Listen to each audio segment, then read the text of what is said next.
What's good? What's good? It's the one, the only, but what do I know? Boxing coming back at y'all with another one, man. So I have something for the people that I have a little surprise for the people that were coming at me, calling me a Tank hater, saying that you're just hating because Tank, because I said Tank doesn't care about his legacy, and you know, even though I've stated on multiple videos that Tank is my favorite fighter at 135, but apparently that does. I mean, we live in we live in a society where you can't be honest, bro. You can't keep it 100 because the word hater get thrown away, so it just gets thrown around so loosely, like it doesn't even make sense. Like, and people don't even realize, like, if I criticize anything of Tank Davis, I'm automatically a Tank Davis hater, right?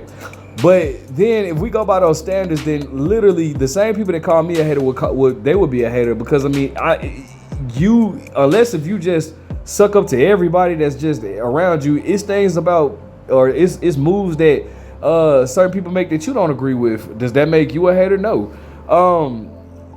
So I've been stating on multiple occasions that Tank doesn't care about his legacy because Tank has never even been into he's never been in a legacy fight.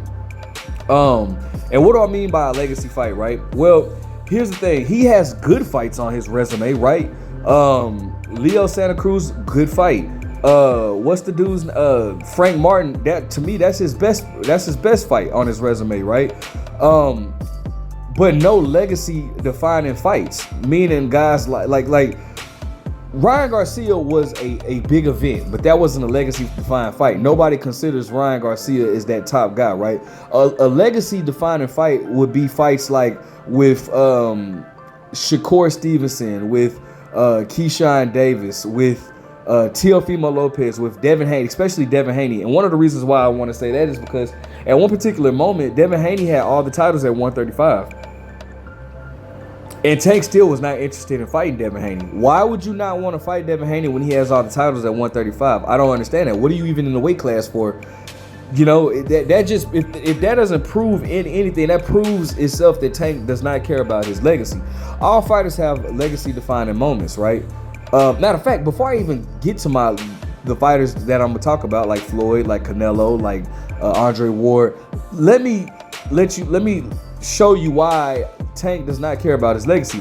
Hear it out of his own mouth. Think that impacts your legacy, or even lose, just a loss to Jake Paul, what kind of impact do you think that has on your legacy?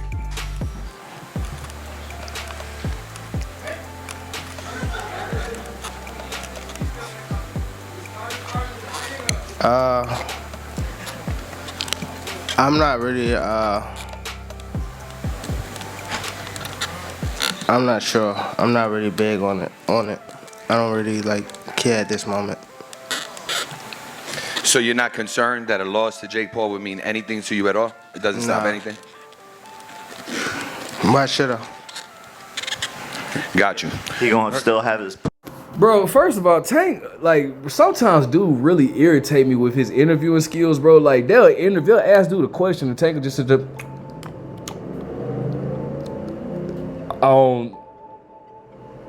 It doesn't matter.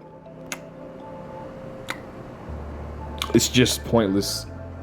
I don't know, bro. Like, dude, like, it'd be like, bro, come on, fam. Like, I don't know, bro. You could just tell Tank is not well media trained. Like, I could see, I used to always, you always knew why Floyd used to speak for dude. Now, with his fight against Frank Martin, he was more vocal then, and I really appreciated that press conference. I thought that was probably my favorite press conference from Tank. But it's like, bro, like, I don't know. A lot of times they ask Tank questions, he just sit there and he'll like, I don't know. Like, he really needs to work on his interviewing skills, bro. Like, or his, because that's. But anyways, but legacy fights, bro. Like, guys like Floyd Mayweather, he had legacy fights, obviously. He had fights with Diego. Floyd had quite a few legacy fights. Diego Corrales.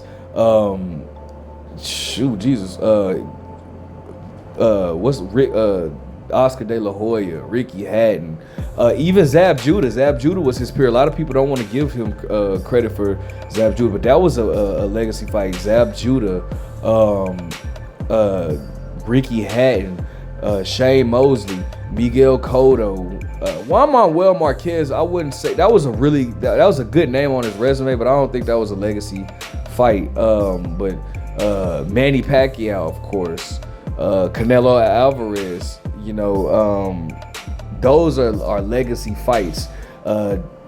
Manny Pacquiao had legacy fights. Juan Manuel Marquez. You know, Miguel Cotto. Who else was I saying? Oh, Canelo Alvarez. Erislandy Lara was a legacy fight for him. Triple G was a legacy fight for him. You know, he wiped out a whole division. You know what I'm saying?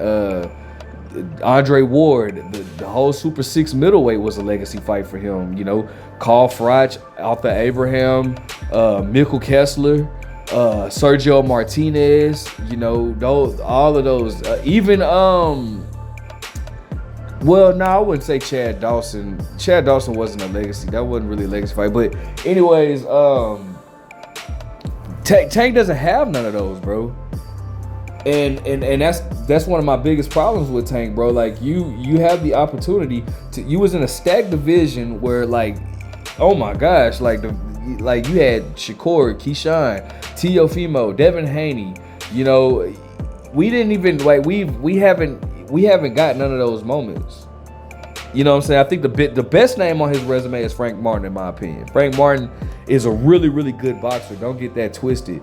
But he's not one of the kings. Frank Martin is not one of those kings in his era. You get what I'm saying? And that's what I'm talking about. Like, that's why when I say like Andre Ward, you had Carl Froch, Mikkel Kessler, Arthur Abraham, you know, and then he moved up to fight Sergey Kovalev twice. Those were the kings of his division or whatnot, right? Floyd Mayweather, you had like I said, Miguel Cotto, Shane Mosley, even though Cotto was at 154, but you had Diego Corrales. I had to go back on even Carlos Baldomir, you know, Zab Judah, like those were the top dogs of his division. Canelo Alvarez, you know, he, like I said, with Erislandy Lara, Triple G, those were the top dogs of in his division, bro.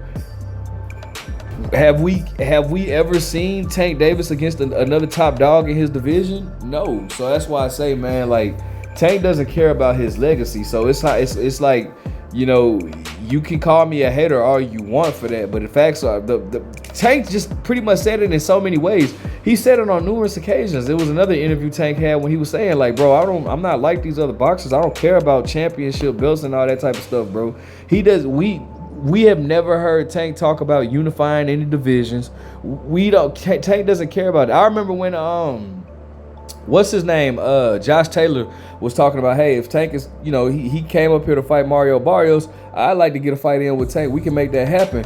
You think Tank said anything? Like, matter of fact, Leonard Ellaby came back and was like, that fight does nothing for us. Now, Josh Taylor, a UK fighter, something that Tank loves fighting, foreigners. You mean to tell me Josh Taylor is not does nothing for Tank? Did he offer Tank a chance to become undisputed? So did Devin Haney. Tank, bro, and I feel like, bro, and I'm always gonna say this, bro. I'm always stick by my guns. I feel like Tank will beat Devin Haney. I feel like he can beat Shakur Stevenson. Well, I don't know. At one particular time, I feel like he would beat Shakur Stevenson, but I'm starting to question that now. I feel like Tank would beat Teofimo Lopez. I feel like Tank will beat these guys, bro. But like the thing is, I can't give you credit off of potential. I can only give you credit for what you've done. And what you've done is you've beat some solid, good fighters. I'm not going to take that away. Leo Santa Cruz is a good fighter. Frank Martin is a really good fighter. You got Isaac Cruz is a decent fighter. You know, you've been in there with some good fighters, bro. Your resume is a B. I'll give Tank Davis' resume is a B. But bro, it's not, to me, Tank, in my opinion, just my opinion, I don't think Tank has done enough to where if he retires, we can call him a Hall of Famer. I don't think so. That's just, you know, he hasn't even stepped in there with the kings of his era. And if anybody thinks Ryan Garcia is one of the kings, then you crazy as hell. Ryan Garcia ain't even been a champion yet, bro. Like, dude is a freaking... Ryan Garcia is I don't even want to get on his case, bro. But, yeah, man, Tank, you know, he's still, in my... To be a Hall of Famer, he still has things he has to prove. And he hasn't proven them yet. And, you know, it's not me hating. It's just me stating my opinion. He can prove them, but he has to get in there and do it. But obviously he doesn't care. You know, he's fighting Jake Paul, so who knows, bro? We don't even know if Tank Davis will ever come back to the sport of boxing again. You get what I'm saying? So that's just my take on it, bro. I don't know where he goes from here. Let me know what you guys think. Make sure you guys like, comment, subscribe. Do you see Tank Davis as a Hall of Famer? Who, like, bro, in your opinion, who's the best name on his resume? Like, you know, but that's just my take on it. But what do I know?